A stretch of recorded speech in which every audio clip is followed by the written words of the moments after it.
क्या आप जानते हैं कि हमारे सोलर सिस्टम का सबसे बड़ा प्लेनेट जुपिटर जमीन से इतना बड़ा है कि इसमें जमीन जैसी 1300 जमीनें फिट आ सकती हैं। और फिर इस जुपिटर को अगर हम उठाकर सूरज में डालें तो फिर सूरज जुपिटर से इतना बड़ा है कि इसमें हजारों जुपिटर फिट आ सकते हैं। और अगर हम जमीनें सूरज में फिट करने की बात करें तो हमें 13 लाख जमीनों को सूरज में डालना पड़ेगा। ये हिसाब सुन के आप सोचेंगे कि यार सूरज कितना बड़ा है, तो जरा ठहरिए, ये सूरज भी छोटा है, क्योंकि हमारी मिल्की वे गैलेक्सी में अरबों खरबों सूरज यानी स्टार्स मौजूद हैं और इन बाकी स्टार्स के आगे हमारा सूरज कुछ भी नहीं। और साइंसदानों को हमारी मिल्की वे गैलेक्सी में एक सूरज यानी एक स्टार इतना बड़ा भी मिला है कि अगर हमारे सूरज यानी हमारे स्टार को उस सूरज यानी उस स्टार में फिट किया जाए तो हमारे सूरज जितने 5 बिलियन स्टार्स को उसमें डालना पड़ेगा। और उस सूरज यानी उस स्टार का नाम UY स्कूटी रखा गया है। यहाँ पर आप सोचिए कि हमारे सूरज में जब 13 लाख जमीनें फिट आ सकती हैं तो इस UY स्कूटी में कि जिसमें सूरज भी 5 बिलियन आते हैं, इस सूरज यानी इस स्टार में कितनी जमीनें फिट आएंगी। और फिर ये तो आप जानते हैं कि हमारे सूरज के गिर्द जिस तरह से प्लैनेट्स घूम रहे हैं, इस तरह तकरीबन दिखने वाले स्टार्स के गिर्द भी प्लैनेट्स घूमते हैं। और फिर इन अरबों खरबों स्टार्स और इनके गिर्द घूमने वाले प्लैनेट्स को मिलाकर एक गैलेक्सी बनती है। और फिर ये खरबों स्टार्स से मिलकर बनी हुई गैलेक्सीज भी अरबों खरबों में हैं। और ये ख्याल ये किया जाता है कि ये खरबों गैलेक्सीज मिलकर एक बबल बनाती हैं। और फिर अगर इस तरह के और भी बबल्स मौजूद हैं तो फिर वो कितने हैं, 1, 2 या वो भी अरबों खरबों की तादाद में। आखिर ये कायनात कहां तक है, कितनी दूर तक फैली हुई है, इस सवाल का जवाब तो किसी के पास भी नहीं है। लेकिन हम इंसानों की बनाई हुई टेलीस्कोप्स जितना दूर तक देख सकती हैं और आज तक जितनी कायनात को ये ऑब्जर्व कर पाई हैं, तो सिर्फ इस ऑब्जर्वेबल यूनिवर्स में भी हमें इतनी पुरस्कार चीजें मिल चुकी हैं और मिलती रहती है कि जिनके बारे में हमें मालूमात नहीं होती वो हमारे लिए पुरस्कार बन जाती हैं। और अगर स्पेस साइंस में हम पुरस्कार चीजों की बात करें तो इनमें से एक है ब्लैक होल।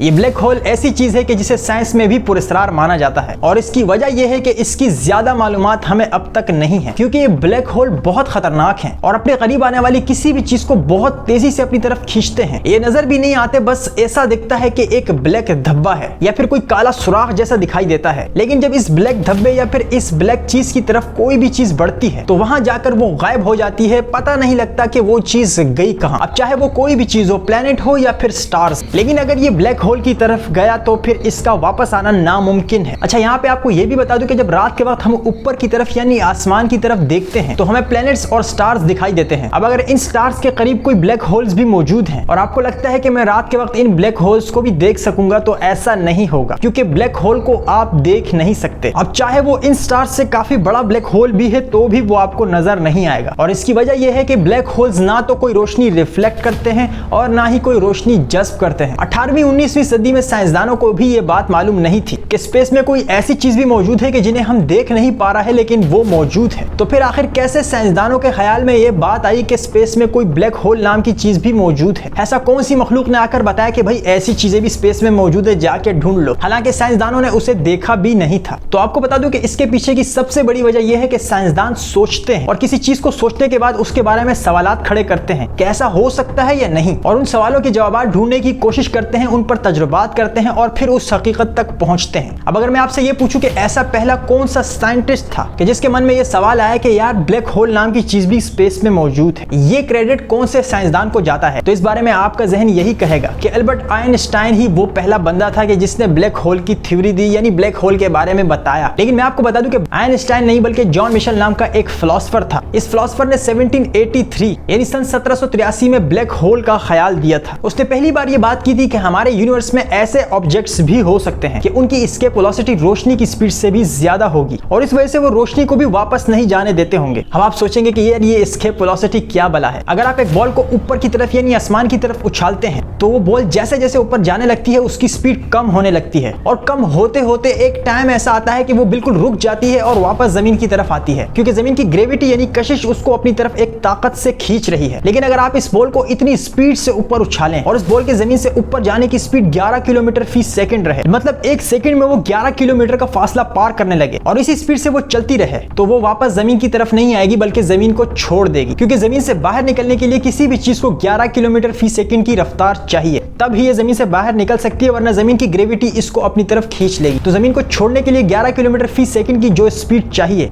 इसे हम एस्केप वेलोसिटी कहते हैं। अब ये तो एक सेकंड में 11 किलोमीटर फी सेकंड की स्पीड है और कायनात में सबसे तेज रफ्तार है रोशनी की, यानी लाइट की। इसकी रफ्तार का अंदाजा आप इस बात से लगा लें कि अगर हम एक टॉर्च को एक बार ऑन करें तो आपके बटन दबाते ही जो रोशनी इस टॉर्च से निकली, अब अगर ये रोशनी जमीन का गोल गोल चक्कर काटने लगे तो सिर्फ एक सेकंड में ये 7.5 बार जमीन से घूम चुकी होगी। अब जॉन मिशेल ने सोचा कि यार हो सकता है कायनात में ऐसे ऑब्जेक्ट्स भी तो हों कि जिनकी एस्केप वेलोसिटी रोशनी की स्पीड से भी ज्यादा हो, यानी उनके खींचने की ताकत इतनी ज्यादा हो कि अगर रोशनी भी उनकी तरफ जाए तो रोशनी भी वहां की एस्केप वेलोसिटी के हिसाब से कमजोर हो जाए और इस वजह से ये होगा कि रोशनी वापस ही नहीं आएगी, यानी रोशनी को वो रिफ्लेक्ट ही नहीं करेगा। तो अगर ऐसे कोई ऑब्जेक्ट्स मौजूद है कि जिनकी एस्केप वेलोसिटी रोशनी से ज्यादा है तो फिर वो हमें नजर भी नहीं आएंगे, क्योंकि जाहिर सी बात है हर चीज हमें नजर तब आती है कि जब उन पर रोशनी पड़ती है, तो वो रोशनी को रिफ्लेक्ट भी करते हैं और रिफ्लेक्टेड रोशनी जब हमारी आंखों पे पड़ती है तो वो चीज हमें नजर आती है। लेकिन जब एक चीज रोशनी को रिफ्लेक्ट ही नहीं करेगी तो वो हमें नजर कैसे आएगी। अब जॉन मिशेल को ये नहीं पता था कि ये क्या चीजें होंगी। उसने ख्याल जाहिर किया था कि हो सकता है ये भी स्टार्स की एक किस्म हो और इन स्टार्स को उसने ब्लैक स्टार्स का नाम दिया था। अब इस डार्क स्टार्स के ख्याल पर साइंसदानों ने काम शुरू किया और फिर आइंस्टाइन वो पहला साइंटिस्ट था कि जिसने इस थ्योरी पर अच्छे तरीके से काम शुरू किया और 1916 यानी 1916 में आइंस्टाइन ने पहली बार ये प्रेडिक्शन दी। उसने फिजिक्स के उसूलों के मुताबिक ये जाना कि हाँ ऐसे ऑब्जेक्ट्स कायनात में मुमकिन है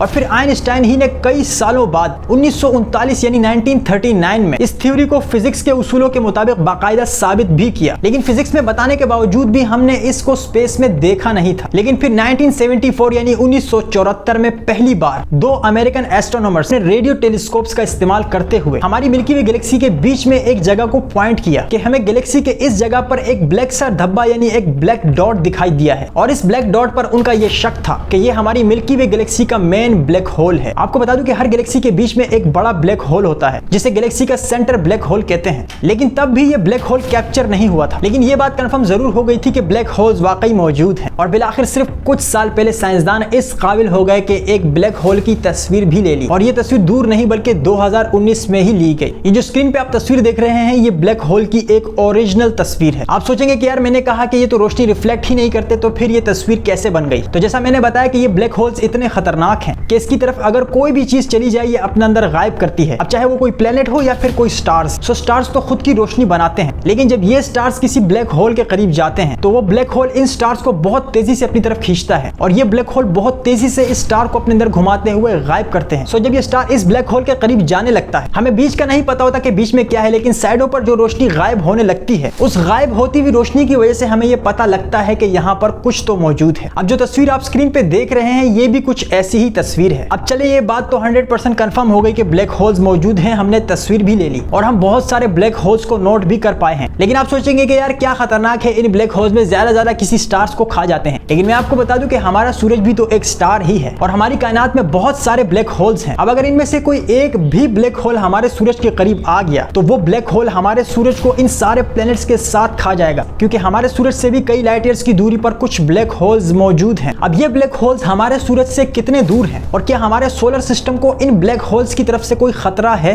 और जैसा मैंने आपको बताया कि हमारी मिल्की वे गैलेक्सी के बीच में भी एक बहुत बड़ा ब्लैक होल है और तकरीबन हर गैलेक्सी के बीच में एक बड़ा ब्लैक होल होता है। तो क्या हमारी गैलेक्सी को हमारे ही ब्लैक होल से कोई खतरा है? क्या ऐसा हो सकता है कि ये सारे स्टार्स उस ब्लैक होल के अंदर चले जाएं? और कायनात में कितने बड़े बड़े ब्लैक होल्स मौजूद हैं, क्योंकि आपको बता दूं कि एक नॉर्मल ब्लैक होल का साइज भी इतना बड़ा होता है कि उसमें हमारे सूरज जितने 1 लाख स्टार्स आ सकते हैं। अब कौन से ब्लैक होल्स हमारे सोलर सिस्टम के लिए खतरनाक हैं और कौन से ब्लैक होल हमारी पूरी गैलेक्सी के लिए खतरनाक हैं? क्योंकि आपको बता दूं कि इतने बड़े ब्लैक होल्स भी मौजूद हैं जो हमारी पूरी गैलेक्सी को खा सकते हैं, क्योंकि उनका साइज हमारी अरबों खरबों स्टार्स से मिलकर बनी हुई गैलेक्सी से भी बड़ा है। आखिर ये बड़े बड़े ब्लैक होल्स कैसे बन गए? और ये बात भी आपने सुनी होगी कि ब्लैक होल के करीब जाने से हम टाइम ट्रेवल कर सकते हैं, यानी कि हम फ्यूचर में जा सकते हैं या हम पास्ट में जा सकते हैं। क्या ऐसा होना मुमकिन है? और जिस तरह ये ब्लैक होल्स मौजूद है, क्या इसी तरह के कोई व्हाइट होल्स भी मौजूद हैं? अगर इन तमाम सवालों के जवाब भी मैं इसी वीडियो में ऐड करूंगा तो ये वीडियो काफी लंबी हो जाएगी, इसलिए मैंने इस वीडियो को 2 हिस्सों में बनाया है और वीडियो के दूसरे हिस्से में मैं आपको इन तमाम सवालों के जवाब दूंगा। फिलहाल अगर आप ये जानना चाहते हैं कि क्या हम टाइम ट्रेवल कर सकते हैं तो टाइम ट्रेवल के मुतालिक मैंने पहले एक वीडियो बनाई थी जिसे आप यहाँ पर क्लिक करके देख सकते हैं। मिलता हूँ अगली वीडियो में, अपना बहुत सारा ख्याल रखिए।